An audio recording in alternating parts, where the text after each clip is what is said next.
Greg Bicouvaris, what is it that you do? I mean, I hear you're this guy in Hampton Roads. You're involved in sports. You discovered Jack Ankers and I on the street at the 7-Eleven. We end up having a radio show, all kinds of things like that.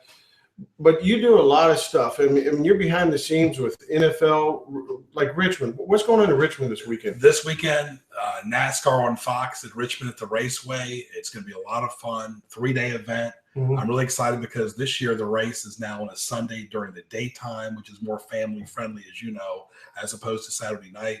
But it's almost like the Super Bowl on the road. It's that big of a deal because it's so many different networks involved with Fox Sports 1 and Fox. Mm-hmm. They've got the first half of the season, and NBC does the second half. But it's a chance for local fans, especially in Virginia, to see the best in NASCAR racing. Okay, now that's nice, and I find that somewhat interesting. But you have a job. You actually get paid for doing something. We're not going to discuss the big bucks that you get for doing it. But what is it you do? I mean, from throughout the day. I mean, do you just sit there and watch people, supervise? Does someone bring you a Coca-Cola? What is it that you do? Do you just sit and watch the race? What is it you do? Well, mostly during sporting events, primarily, Daryl, football, basketball, and baseball this year. Work for CBS, Fox, and ESPN as a stage manager, which means if you're the announcer, I would sit right next to you, give you cards, and you would promote the respective show on Fox, CBS, or ESPN.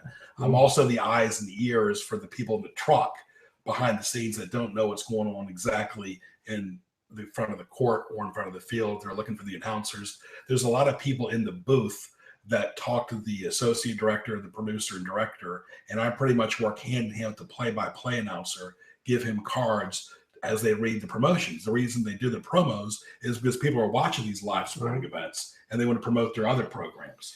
Now, out of all these events, I remember you mentioning to me before, golf is kind of intense. Now, I don't find golf as being intense, Right. How is it intense for someone like you who's AKA stage manager? Well, if I'm working like for the NASCAR, I'm just working behind the scenes in a utility capacity, but primarily football, basketball, baseball. I've got 3 games on Fox coming up in May and June. I'm in the booth the whole time. But for golf, if you're not in one designated area, let's say you're like a camera person, you're all over the place unless you're stationed at one hole.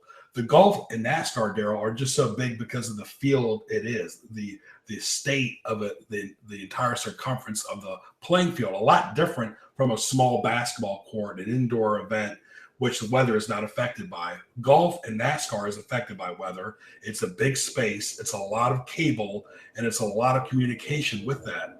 And with that said, there's a lot of trucks, there's a lot of equipment, and a lot of personnel, more so than an average sporting event. So it's a lot of real estate to cover. Daryl Cummings here with Greg Bicouvaris. If you're looking for more information, Greg can get you your product, your service on the radio, on the TV in the local market. In the comments below, I'll put his name and his contact information. Thanks, Greg B. Thank you.